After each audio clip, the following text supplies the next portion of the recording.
Okay, I think we can get started. So welcome everybody. Thank you all so much for joining. My name is Ray, and I'm one of the co-secretaries general at MUN at Home alongside Arsema Aklog. And we're delighted today to be joined by Education for All Foundation, represented by Harvey, Leo, and Angel, who will be talking about the work they do, as well as answering some of your questions. We'll let them introduce themselves later as they start their presentation. If you have any questions about EFA throughout the event, please feel free to send them in the chat, and the speakers will be answering them during our Q&A session after the presentation. Throughout the session, we'd like to kindly ask you to mute your mic and turn on your camera if you feel comfortable doing so. Please note that the event will also be recorded. So without further ado, Harvey, Leo, and Angel, please take it away. Hey, hi everyone. First of all, we just want to thank you MUN Impact for giving us this opportunity. We're all really excited to be talking and discussing with you guys today. So my name is Harvey Wang. I am a rising 12th grader in Chicago, Illinois, in the US, and I am the education executive at EFA. And joining with me today are Leo and Angel. So you guys want to introduce yourselves real quick? Yeah, all right. Hello, everyone. I'm Leo. I'm your other education department executive, and I'm from Irvine, California. Actually, I go to Santa Margarita Catholic High School, and I am also a rising senior. And for those of you who are not in America, rising 12th grade. So very excited, so excited to see everyone. A lot of people here today. I can't wait to get started. Yeah, Angel, off to you. Hi guys, I'm Angel. I'm the executive of Edge department. I come from Hong Kong, China, but I study across in Canada. It was so nice to meeting you guys, and I'm so excited as well. Yep. And today we're going to be talking about the story of our organization, Education for All Foundation, which we will refer to as EFA in this presentation just because it's too many syllables for me to pronounce. So yeah, let's get started. So this is our vision. We envision a world where students utilize their unique talents to create a positive impact in the lives of all those in need. So this is our vision, and we really believe in the power of anyone to make a change, regardless if you're a student or you're a university student, or even if you're an adult. But we believe that anyone can make a change.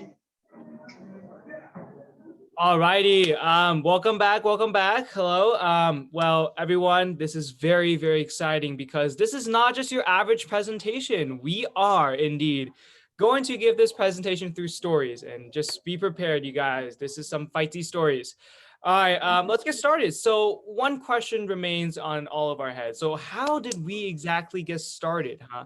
Well, it all started when our CEO, Alex, along with his group of passionate high school students, went to Ningxia, China, and went to this impoverished village called Dagouyan village. And that's the precise location on the world map. That's where they went all the way from Canada and America. They flew there to meet a bunch of kids. They went there, with the idea of helping impoverished, citizens of China, helping them out. So when they got there, they met a lot of students and they met a lot of kids. Right there, you can see our beloved David Feng, and he's along with, just the average kid in the village. They're having a very fun time. I remember when I went there, I ran like a 100-meter dash race with all of them. And yes, I did win, but I had tons of fun. We did like jump ropes and push-ups and jumping jacks. It was just the best time ever. But soon we realized there was some underlying problems. Next slide, please. So the image presented in front of you, that is not from a book. That is reality for all of our students. That on the top left corner is actually where a lot of our students live. In fact, a lot of our students are left behind children who their parents might left them for work in city, or just straight up abandoned them in search for better opportunities in city, or probably passed away. So, sometimes the kids are alone to be in charge of the household, sometimes with 3 or 4 other brothers and sisters, and sometimes even a grandparent. I remember this one. Yeah, they didn't have English names, so we had to name them. I remember naming this one kid Andrew, and I think he had about 6 younger brothers and sister, and he was in high school himself. So he had to basically travel 1 hour from the city all the way back to the village every single day to take care of his brothers and sister and also his grandparents. And that is just a reality for a lot of our students. They are suffering from a lot of prejudice and poverty, and they just it just seems a little unfair. So Alex, being the creative genius he is, thought about the ways that we can contribute to them. So obviously we thought about, we couldn't give them all the money in the world. That just wouldn't work because we're gonna be broke as well. We also couldn't give them food, water forever, right? Because we don't have it forever either. But there is one thing though we thought about that we can give them forever, and that's English education. Actually, statistics show that only 2% of population in China speak fluent English. And we thought that wouldn't be amazing that these kids can speak English, that we're giving them the gift of education, so that they can speak English, so they can someday maybe walk out of that village and go into the city and make a living and make some money of themselves. And that is exactly what we did. Next slide, please. So we started teaching. We started teaching right there and then. So that is me right there, along with Sean Chen, our former board member, and we started teaching. It was definitely the best experience in my life. We taught them basic English grammar, vocabulary, sentence structure, all the basic stuff. But we had a lot of fun. I actually taught them how to rap. Rap from their textbook, which I thought was amazing. They've never heard of rap ever before, and it was just the most fun time ever. I distinctly remember this one story about this kid named Kevin. He's actually sitting right there in the first row with like the yellow and black jacket over there, first row. He was definitely one of the most enthusiastic student in my class, and he learned everything so fast. That day we learned about animals, how to say animals, and the sounds they make, like a cow, moo, elephant. Actually, I don't know what elephant sound make, but after the class, we were so excited. We were passing out candy, and Kevin just went off to the corner of the village. And I was just wondering, what happened to him? Like, he was so enthusiastic in class. Why did he run off? When I followed him to the corner, I just discovered something that truly blew my mind. He was with a group of younger students than him, like a younger group of kids in the village, and he was teaching them the exact same thing that he was being taught in class. He was teaching them how to say elephant. He was teaching them how to say like tiger and cow. It was truly astonishing. It was amazing. It blew me away. It made me realize the impact we're making. We are really, really making an impact on someone's life. So that inspired us to expand. Next slide, please. Next few pictures. Obviously we couldn't stay there forever as much as we wanted to. We had to come back here to the United States. So, we obviously couldn't give up our kids, our 30 lovely initial students. So we switched to Zoom to virtually teach our students. And over there, you can see Aurora and Simona, our two lovely teachers, teaching our students. And, this is how it went down. This is how we taught them starting from 2018. And under their bottom, there are their curriculum. So you can see the vocabulary. We taught them continents, Europe, blah, blah, blah. We taught them a lot of things. And and so, this is just how it went. It all started from a single trip, started from an idea. And next slide, please. Next slide. Yeah. Okay. So now moving on to our timeline. So as I told you guys before, the 2018 timeline. So we started in 2018. Now we are on to July 2019. This is actually when everything went down. We expanded to 3 more branches, Jiangxi, Inner Mongolia, and Chongqing. For those of you in China, you probably know where that is. We expanded to these 3 new branches and expanded our student population exponentially. We reached about 100 students by 2019, I believe. And, we just extended our impact. So that is where, where we really got started. I still remember talking to Alex or Harvey, I think. I was like, this is not going to work. We're expanding too fast. We might want to slow down. And at that time, I was stupid and ignorant enough to not see the impact that we're making. So really appreciate just taking that step and expanding to these 3 branches. All right, next point. Okay, and in September 2019, along with Harvey, Hannah, and Gloria and I, we launched the teaching team, which, yes, surprise, surprise, we didn't actually have a teaching team before 2019. Don't ask me how we taught lessons, but starting from September 2019, we actually had a consolidated team system, also curriculum, marketing, and financial, led by all of our amazing executives, who I don't think is here today, but anyways, March 2020 is where that's another milestone for EFA. It's because we launched the EDGE mentorship program. EDGE stands for Emotional Development Guarantees Excellence.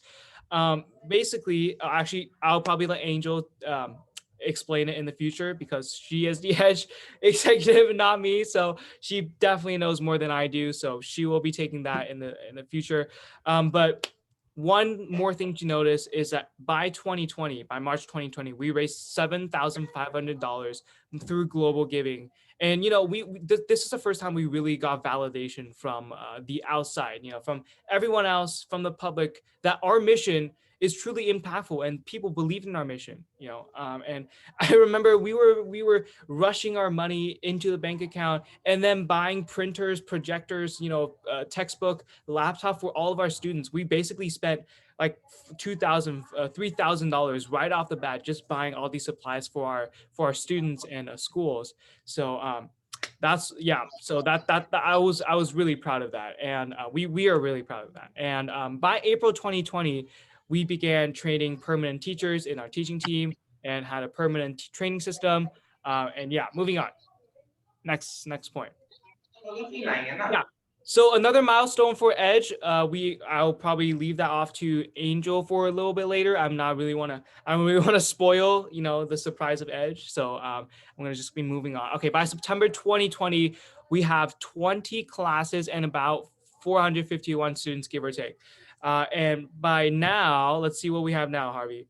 By July 2021, we have 29 weekly classes with 500 plus students and 40 plus teachers. And through global giving, we raised over 20K US dollars. And I am damn proud of that. I think being here at the beginning, seeing how everything unfolded, it really gives me pride and, really to see that we are making impact on our students' life and also making impact on those who are maybe not involved in our program, those people who are donating to us, that they receive weekly newsletters and, stuff like that. It really makes me, heart, my heart really just full of tears, just full of emotion to see that the impact we're making is real. And yeah. All right. I think I'm speaking too much. Harvey, do you want to take it off from here?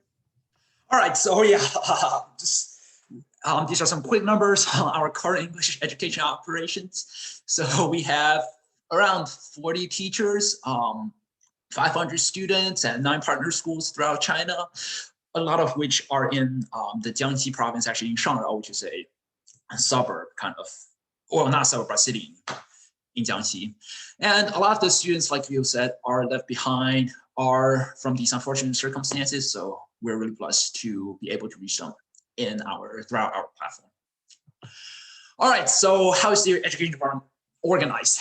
As Leo covered before, we create these teams in 2020, and we have the teaching team, curriculum team, and training teams, because we're recruiting high school students, they need training. So I'm going to talk about the teaching team first. So as you can see here on the top left corner, this is actually one of our very first classes in Ningxia. And at first, our original intention with that class is just to keep connecting with the students after the summer trip. But as the classes went on, we realized, and I was one of the first teachers there as well. And for me, I realized that I'm blessed to have the gift of being bilingual. I grew up in China and moved to the US when I was in 5th grade. So I have a really solid Chinese foundation, but I can also speak English. And in addition to that, as a teacher, I feel like, especially teaching students with a Mandarin background, I can really empathize with their struggles. I guess what's so hard about learning English from Mandarin. So, for example, some pronunciations such as the pronunciation of th versus s. So like a thing, as in I've got a thing, I have to go and like sing, la la la la la la la. So just things like that. I feel like as a bilingual student, as someone who has learned English as a second language, this really gives us, our volunteers, our teachers, an advantage over a lot of other English teachers. And moreover, at the start, we were there just to have fun. Teaching English was a priority, but fun was also a priority. And, as time went on, we actually found that this model was pretty successful, as we found the students to be speaking more, to be conversing more, to be more able and more confident to speak in classrooms. So we thought, why not expand? And we went on to expand to three new schools, as Leo just covered, and this is one of them. This is actually in Jiangxi, Shangrao. And yeah, as you can see, there's a projector there, there's a computer, and students just view our lessons and interact with our teachers on screen. And to support that expansion, we need to recruit more teachers, more personnel. So at the start, we recruited from our personal networks. So I know a lot of people of, maybe originally ethnically Chinese, but living in the US, or Chinese students born in the US, and we started recruiting them. And as we got more teachers, we realized there was another challenge we faced. With our old teachers like Leo, myself, and our other founders, we've taught so much. We taught basically every week, 1 or 2 classes, sometimes even 3. We learned that those little tricks and tips through our experience. We kept changing, kept improving ourselves. But with new teachers, when you're first thrust into a classroom setting, especially a virtual classroom setting, I'm sure kind of where you are over the past year, we've all had some experience with that. And it's a really drastic change from anything we're used to. So how do we get our new teachers, our volunteers, adapted to that setting? Well, we developed our own training system with the help of ESL professionals we reach out to in the US. And the training system is really rather simple. Is 4 weeks, 1 to 2 workshops a week. And the workshops cover everything from explaining the basic grammar, vocabulary, and concepts, to getting across the information points clearly, to controlling the classroom, to engaging the students, to how to ask questions, to how to spur discussion, as well as how to communicate and coordinate with the local teachers. So our lessons are a part of the local English curriculum. So we focus more on the speaking and listening and the usage in daily life part of English, while the local teachers focus on the memorizing vocabulary and actually meeting the local Department of Education needs and standards. All right, so back to recruitment. So as we expanded, we first recruited from our personal networks. Afterwards, we discovered this wonderful thing called social media. And our marketing team did a really, really great job in establishing presence on Instagram, on Facebook, on LinkedIn, and on WeChat, which is the Chinese embodiment of all of these combined. So we recruited from there, and we grew from there. And one thing to notice is that all of our teachers are either high school or university students. And even though they're high school and university students, they're still good teachers. So they are able to go from that, I guess, with no experience and with a relatively unorthodox age for a teacher, to actually taking a part of the local English curriculum and actually interacting and helping the students get, improve their English skills. We actually conducted a test at the end of last school year, which ended about 3 weeks ago. And we found that actually our students got most of the concepts, including vocabulary, grammar, and sentence structure, right in our past year, which I just say, we were afraid for 1 second that we just had too much fun. We didn't actually teach them anything, but turns out that we actually did. Okay, so that is our teaching team. Oh yeah, one more thing I wanted to mention regarding this is that most of our volunteers, including myself, came here for volunteer hours first. And you know, as they go through the training process, it is 4 weeks, and we have interviews and we have, I guess, somewhat selective process. So at first, a lot of teachers were like, what are we doing? Are we just teaching English? What's so hard about that? But then as they step into the classroom, as they actually start teaching students, as they see, the enthusiasm and the fun and passion in the classroom, they realize that this is something that they really enjoy and they would really like to be a part of. So then they, a lot of our teachers stay for not volunteers hours, but because they genuinely enjoy this activity and they actually like teaching the students. And I feel like the same can be said for the students as well. So classrooms are no longer just the teacher scratching on the blackboard in front and droning on monotonously while the students kind of like, struggle to not drift off to sleep. Students are actually, they're dancing, they're singing, they're raising their hands, they're almost too eager to answer, they're shouting out answers. It's just a really upbeat and energetic classroom atmosphere. And our students have reflected that they actually enjoy teaching. I mean, they actually enjoy these lessons and they always look forward to the next one, which is really one of our ultimate goals, to make learning fun for our students. Okay, and on top of all that, they're actually speaking English, so they're practicing and they're getting immersed in that environment, which is how you learn language. Okay, why youth volunteer teachers, you ask? Well, first, they have passion, they enjoy the classroom, they enjoy teaching. Second, they have experience. A lot of our youth volunteer teachers, they either learn English as a second language or they speak Mandarin and English together interchangeably at home.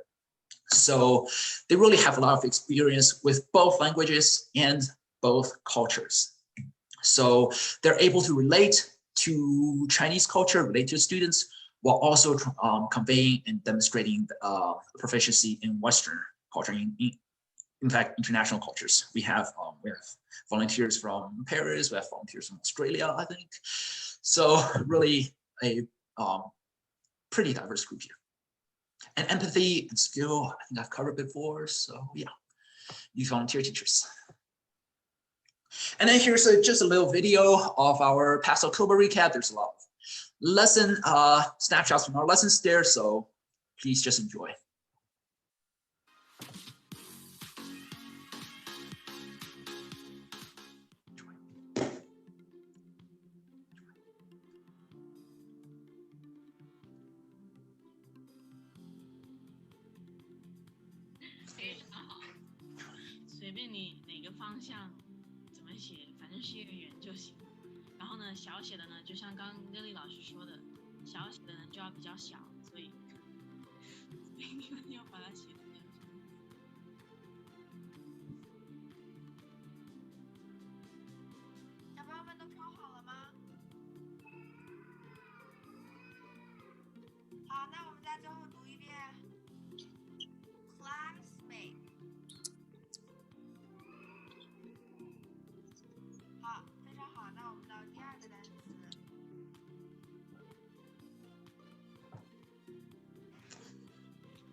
个星期没见了，想我们了吗？啊，好的，我们也想你们了。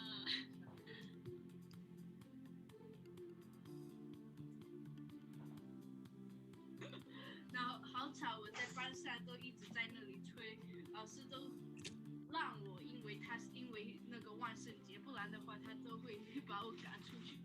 哎呀，看见你的腿也在那上面，我的天！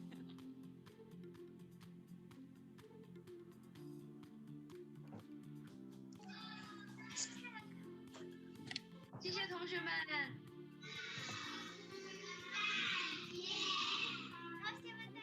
再见，蒋老师再见。谢谢蒋老师。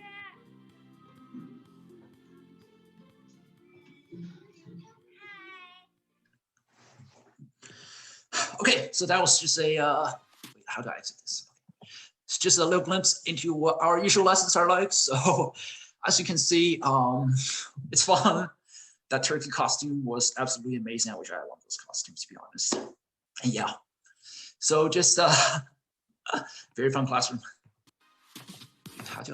Okay, so moving on to another big part of our operations.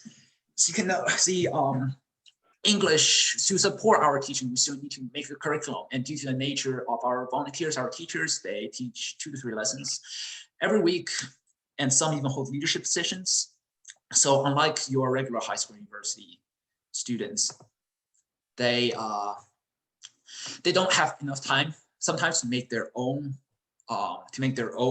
curriculum. So we have a specifically designated curriculum team to support our teaching team.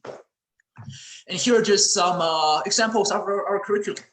The one on the left is actually one of the very first curricula, very first PowerPoints, walkthrough slides that we have made. And as you can see, it is very simple. And the ones on the right are what we have right now. So as you can probably infer, our curriculum absolutely it teaches English. It is based off of a beginner curriculum teaching ESL, so all the basics, the alphabet, phonics, basic skills. But also another huge part is we want to really have a global perspective in our curriculum, really bring in a view of the international world and cultures around the world to our students. Because the cruel reality is that a lot of our students have never been outside of their villages. And even though they have smartphones, well, their parents have smartphones, and their schools have computers, they're still not really exposed to that global cultures. So we try to incorporate a lot of fun anecdotes and facts. Here, as you can see, the upper right lesson, we're learning about numbers, but we also talk about the number 13, it's bad connotations in Western culture, and Leonardo da Vinci, the story of Christianity, and yeah. Bottom, we're talking about Canada, nation of Canada, but we are also talking about fun pastimes and what people do for fun. So it's really quite, we really try to touch upon a wide variety of topics in our lessons. And so why English? What is the advantage of learning English for our rural students? Well, first, as Leo said before, it provides a massive job market advantage.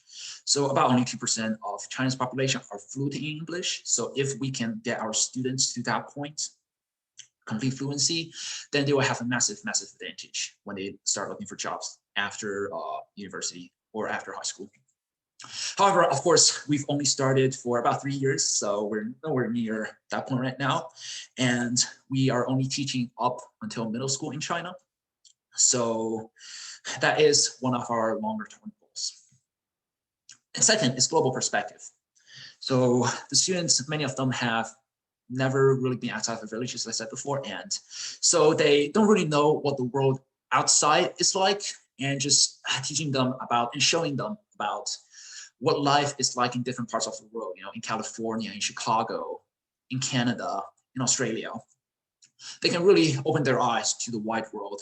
And especially with the connectivity that we have in the world right now, how globalized it is with the internet, social media, is really important that the students know that there's this whole wide world for it to explore.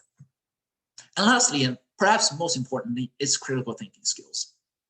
So by critical thinking here, we don't mean solving complex algebra problems or discussing the economic situation in China. No, these are still elementary school students. It's more of asking open-ended questions and coming up with forming your own opinions and forming your own spin on things instead of just memorizing facts that are taught to you and memorizing the syllabus and doing the minimum that you need to pass tests. Of course, that is also important just due to the nature of China's education system, where I'm sure many of you have heard the Gaokao, basically, which is a test you take at the end of your high school, basically determines what kind of university you go to and directly contributes to what kind of job you can get, what kind of living you can make. But that is important, but that system inevitably leaves out a critical thinking from your own opinion piece, which we try to stress in our lessons. So we give our students a lot of freedom in choosing what they do. So our games are often open-ended. We have open discussions, sometimes Socratic discussions, where the students just talk about their opinion on things. You know, what do they think of their favorite pastime, or what are some differences between life in the U.S. versus life in China, and as well as just or sometimes in debating with each other, so that they can really form their own opinions and form their own take on things. So looking towards the future, what are we looking towards in 2021 to 2022 school year? Well, in China, we're expanding our impact. We're trying to reach 1,500 total students, across even more provinces and even more cities. And we're going to get about 7 new schools, 1 or 2 of which will be middle schools and the other elementary schools, and throughout grades 1 to 7, which is really exciting. And furthermore, even better is that we are planning to expand internationally. And this is, I want to give a huge shout out to MUN Impact, as well as a lot of people here who are currently cooperating with us on international expansion. So we're currently in contact with people from Bangladesh. I think Taskino is here. He is one of our partners. So thank you, Taskino. India, I see a lot of people here as well. Malaysia and Pakistan. So the exact model we're going to take is not set in stone yet in these countries, but we're roughly going to be doing about the same structure that we have in China. So recruit high school students, local high school students to deliver either online or in-person lessons regarding English or counselorship, as Angela will cover later in the EDGE program, or other programs that may happen. And because of this new expansion, we're also looking for more volunteers. So the requirements for our China expansion for applying as a teacher in China is that you be fluent in Mandarin and English. So Mandarin, the requirements are not so high. As long as you can cover, you can speak fluently and you can listen fluently, you can understand what people are saying and people can understand what you're saying, that's good enough, because our main objective is teaching English. And for our international branches, we're really just getting off the ground here. We've recently just got in contact with a few members of the teams. They're from MUN Impact, and we're starting that. So if you have any connections in China or internationally in these countries or anywhere else, and you would like to be a part of our initiative or start similar initiatives in your places, please contact us at the end of this presentation. We're going to leave our contact information, so as you can just shout out in the chat, and we'll get back to you. So yeah, if you're interested in helping out any way you can, and really we're open to any ideas. It's not just limited to English or EDGE or other things. Please contact us. We're always looking for more volunteers and more leaders to join in our community. Next, I'm going to give it off to Angel, our EDGE department executive. Thank you. That was amazing. So I'm going to share the core idea of EDGE department, some sprinkle stories and my own experience. So hope you guys enjoy listening. So EDGE is a department established to help students to develop their soft skills such as active listening, communication, critical thinking through a peer-to-peer interactions. Throughout the program, we donate equipment to schools. Next slide, please. So throughout the program, we donate the equipment to schools so that we can enable students to participate in the program. We also distribute a certificate to recognize students' hard work and appreciate their courage to step out their comfort zone as well. I remember the first time I met my mentees. I was so scared. I don't know what I should talk about with them. I'm afraid of having an awkward moment with my mentees. I'm afraid of not sharing the right things. I worry about whether they're interested in the topics that we are talking about or not. So I have so many thoughts. And all this kind of thoughts just ruined my first meeting, unfortunately. And I failed to be present and pay attention to what my mentees are by then. I missed to catch the keywords that they said. I ignored the little details or the change that they make in their reactions. So over the time, I actually learned to be present throughout the program. I learned to be patient with myself as well. I listened to what my mentees shared. I observed and I recorded how they react to each topic when we discussed.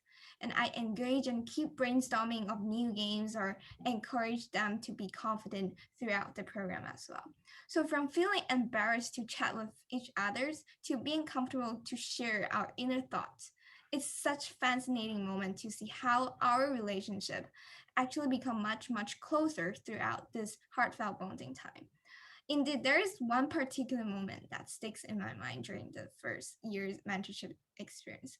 I remember the one time I shared a black and white photograph with my mentees. Next slide, please.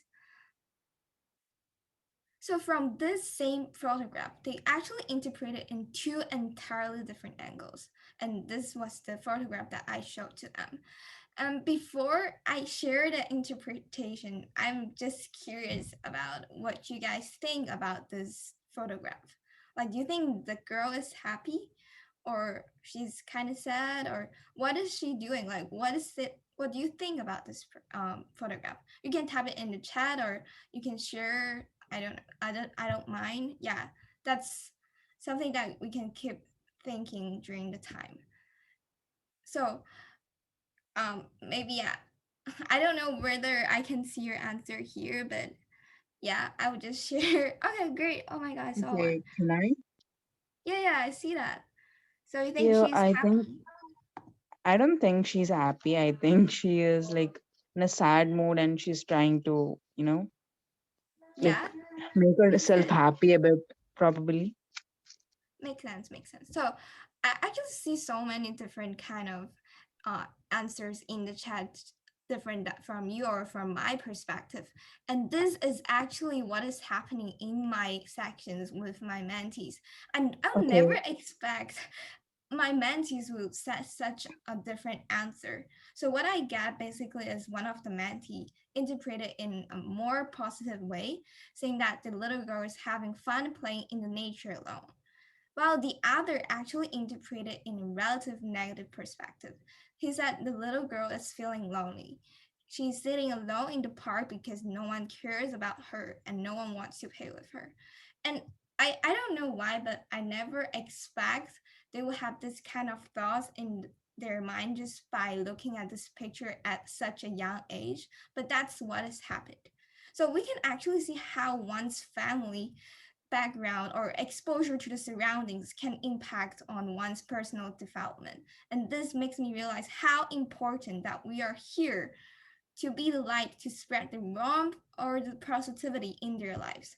It just keep motivating me to be positive, to be supportive, and inspire me to further refine our mentorship program to help them carve out their own path. So at the end of the day, all this brings us to our main goal of EDGE. Next slide, please. Wait, Angel, I think someone has their hands raised. You wanna? Sorry. Someone has their hand raised. I think sorry, I don't want to butcher your name, but Yeah, no worries. never mind. Shaurya. Yeah, wait, who is want to say something? Oh, he's Shaurya, actually.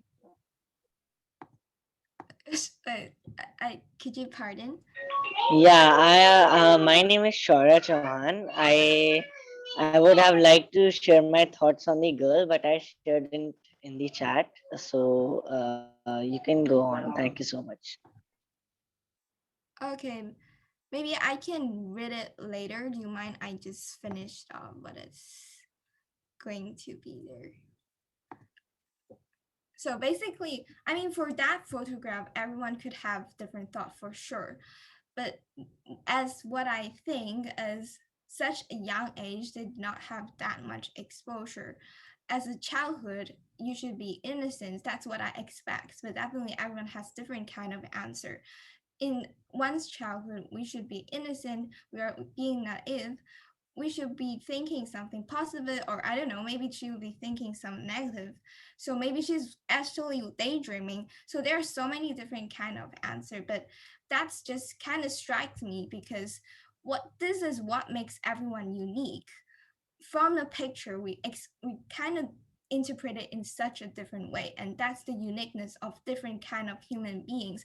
And this is why that's kind of sparked me in this mentorship program, that we're here together interacting with each other, discussing the same topic to share different kind of ideas from different perspectives.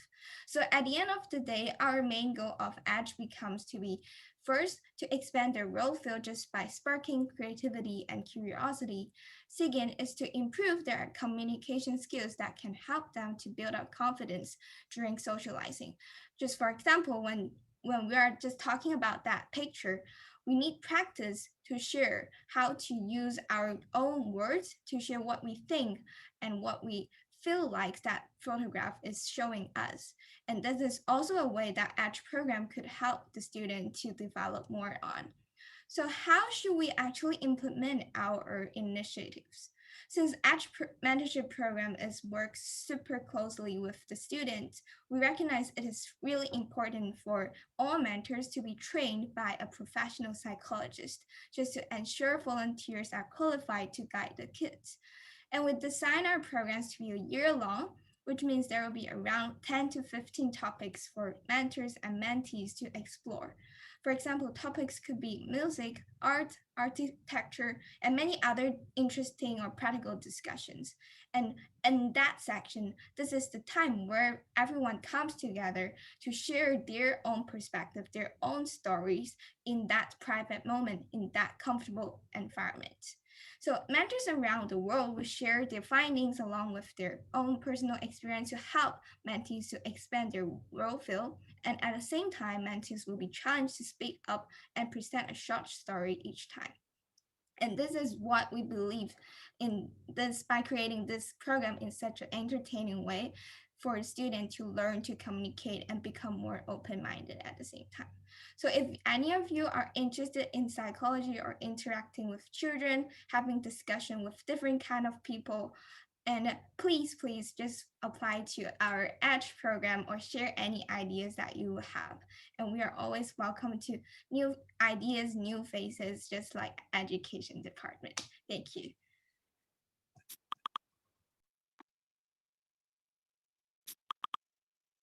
All right, I'm very sorry, guys. Okay, well, I think right now this slide is just EFA wanting to give a huge shout out to MUN Impact for being just so kind and, you know, just giving us the opportunity to speak over here. You know, MUN Impact, I think we partnered back in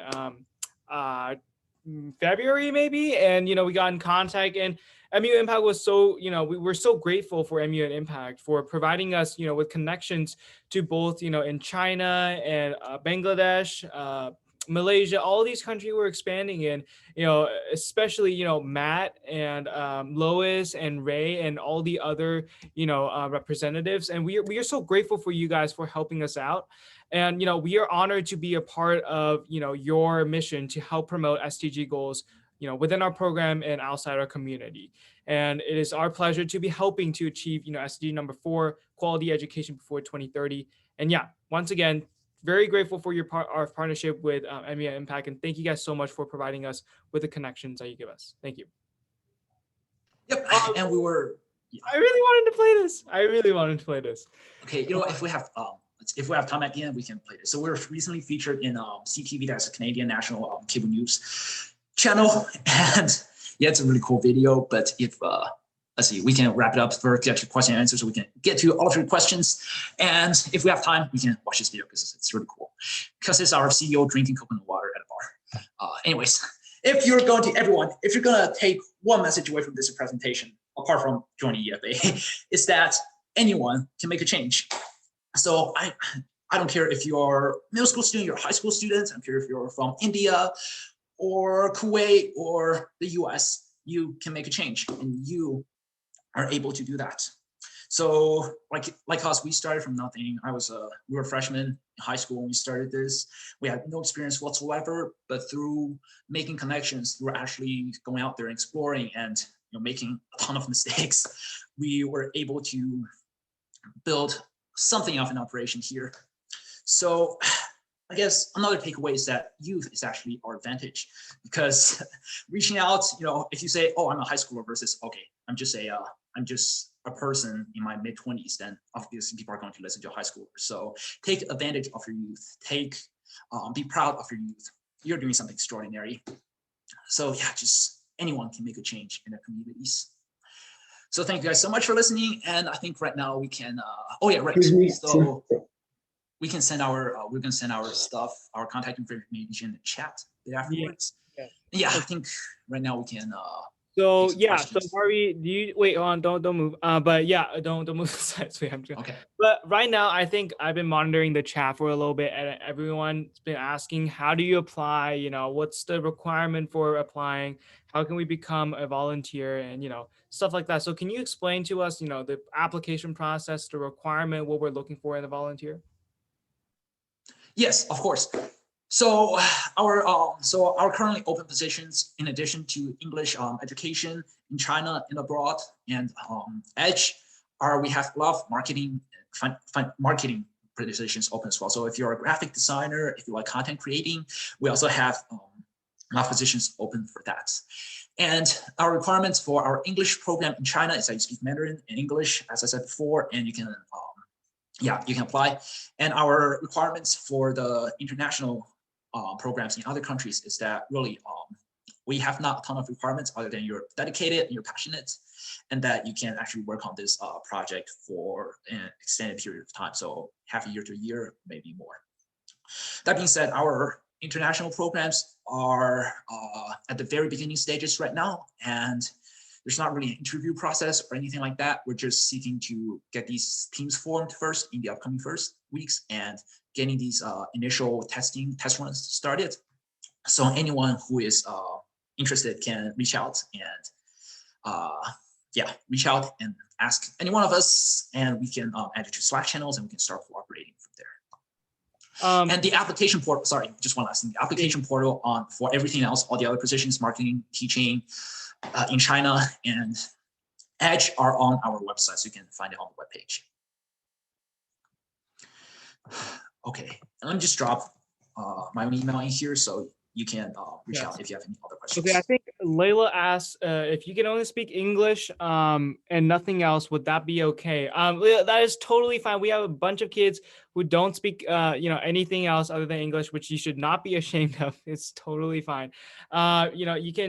You can apply to become a marketing team member, or if you're good at graphic design, you can apply to marketing, or you can apply to be our financial team, which again, what they raise will be directly reflecting upon impact that we make on our students. And you can apply to those two teams, but unfortunately for English education right now, you are required to speak Chinese or Bengali or Malay or Hindi. Like those languages are required, unfortunately. I know. If we speak Hindi, then we can apply. So, sorry, what? If we speak Hindi, so we can apply for that. Yes, of course. I think I sent the link to the application portal on our website. Okay, I'm sorry.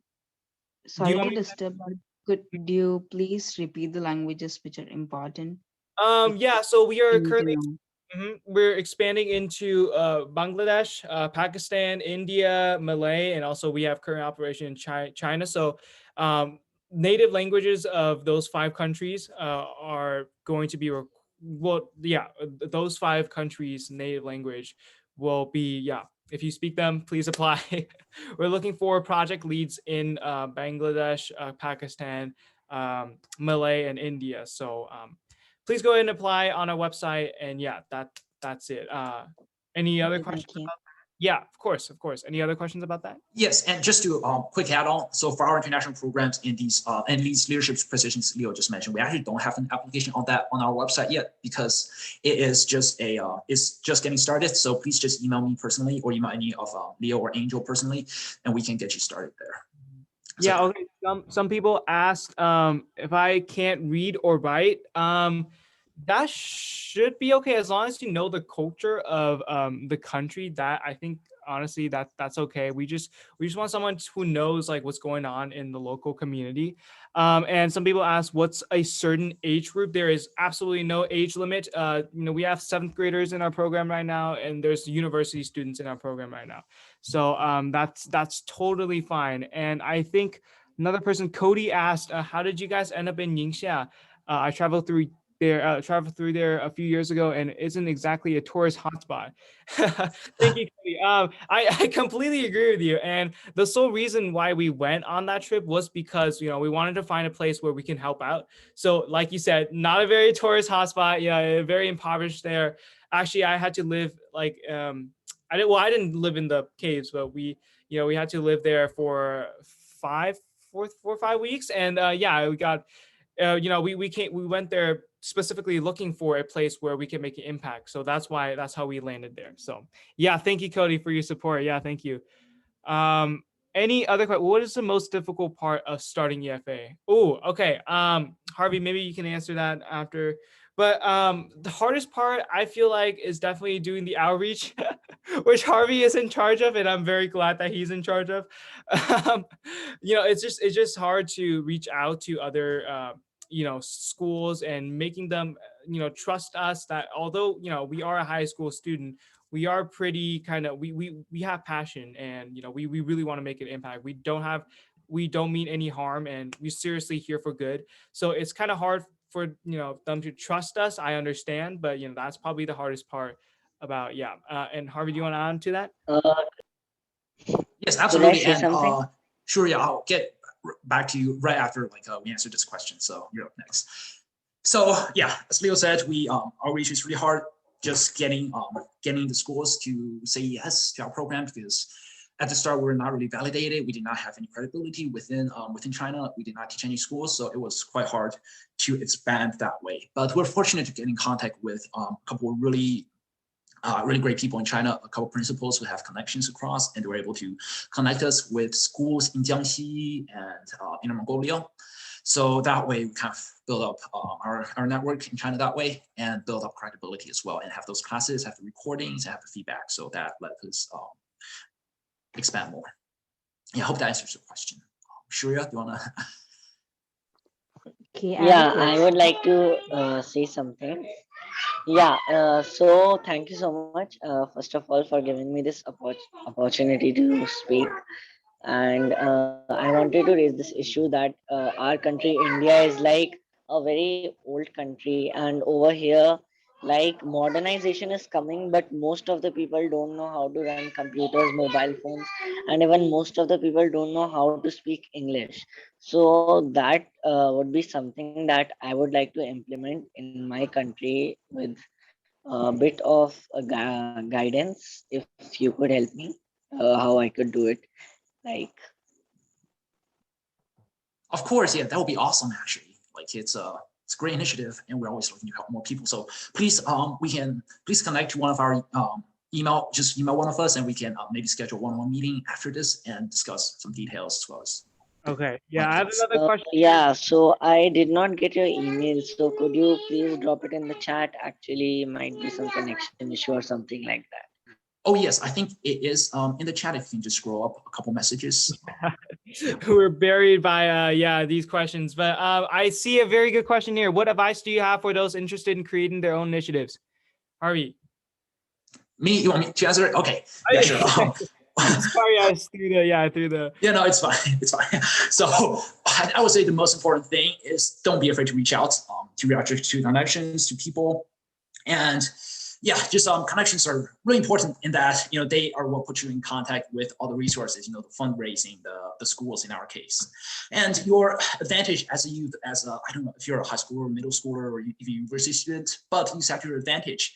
Be proud that you're a student and you're doing this initiative, and you're starting an initiative. People will be more likely to help you if you say that, and yeah. So most important thing is making connections and not being afraid to send out emails, make out those phone calls. Okay, I have a question. Go ahead. Yeah. Yeah, can we apply for we can apply for 2 volunteers at a time?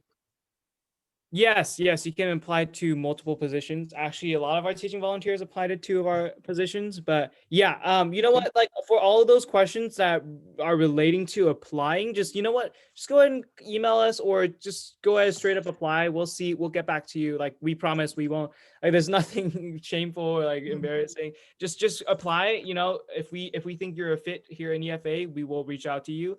And yeah, that is that.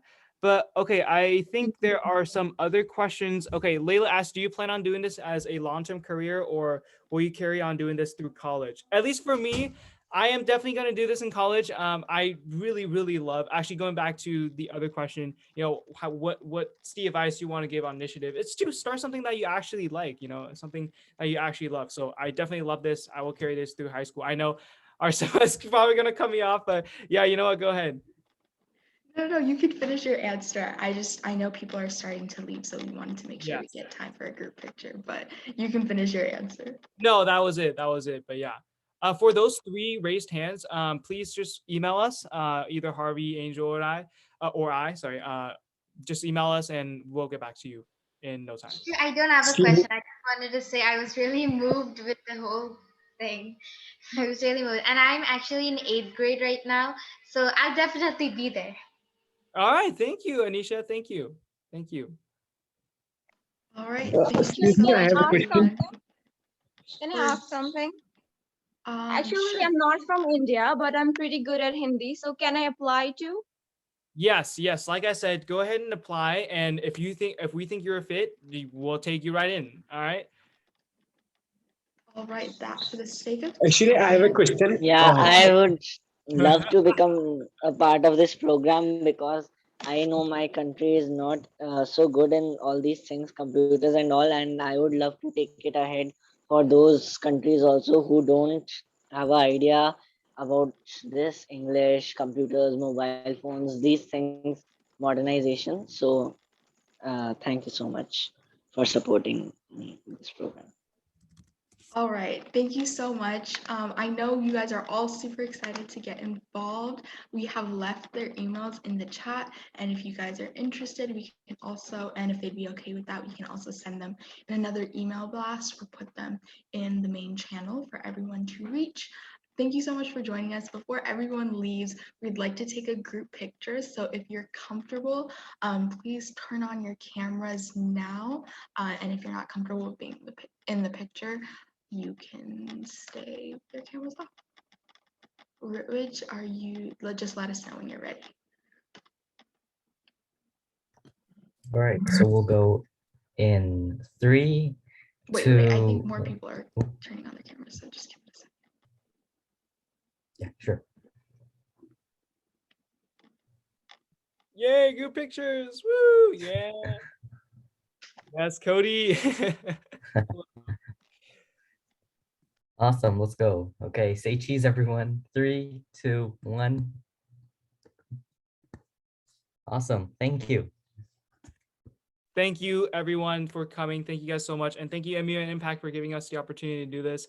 Yeah, again, great presentation, guys. Thank you guys so much. Thank you, guys. Thank you so much. I can say I learned a lot and you guys are truly inspiring. Yeah, thank you presentation. And Angel. It was a great presentation.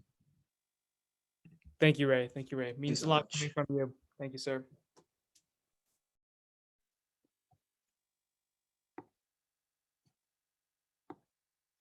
The emails will be dropped in the channel and we'll also post them on Edmodo if you're an at-home delegate. Thank you. Proud of you. Thank you so much. Yeah, thank you. Oh my God, this is making me cry. Okay. You guys did so great. Overwhelming support. Yes, thank you guys. Proud of you being a Chinese. Thank you. Thank you. The pictures will most likely be posted on our Instagram within a couple of days. And we'll probably put them in comments if you're on Slack as well. Yeah, thank you guys very much. This was such a great speech and I really like the story so much. I like your passion, your motivation, everything. So yeah, keep it up, guys. Thank you so much. Thank you so much. Really appreciate it. Thank you. I'm cheering to you guys from Egypt. Go Egypt. Woo. Thank you. Okay, have a great day, guys. Thank you so much. Thank you so Bye. much. Cody, Bye. our director of global operations, has also sent his kudos in the chat. Is he still here? Yes, he is. Hi, Cody. Yeah, I think he's not able to speak right now because in the chat he said it's a little noisy over there. So Yeah. Hey, Cody. Does anyone else have questions? I know we still have a couple of delegates left.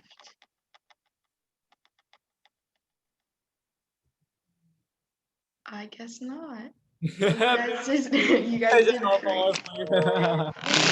It happens every meeting. But yeah, you guys did great. Thank you. The aesthetics of the presentation, of course, the content was great too, but I was captivated by the cute little icons. They were so cute. Thank you. But yeah, if that's, do you guys have any questions for us? Anything that we can provide? No, not really. Like we really mean it with the appreciation slide. Thank you guys so much for doing this for us. Really grateful for this. And yeah, that's it for me. Harvey, Angel, do you have anything? Yeah, thank you guys so much for giving me this opportunity. Like, it's our first time doing something like this, so thank you guys so much. Yeah, I just really want to say a big thank you.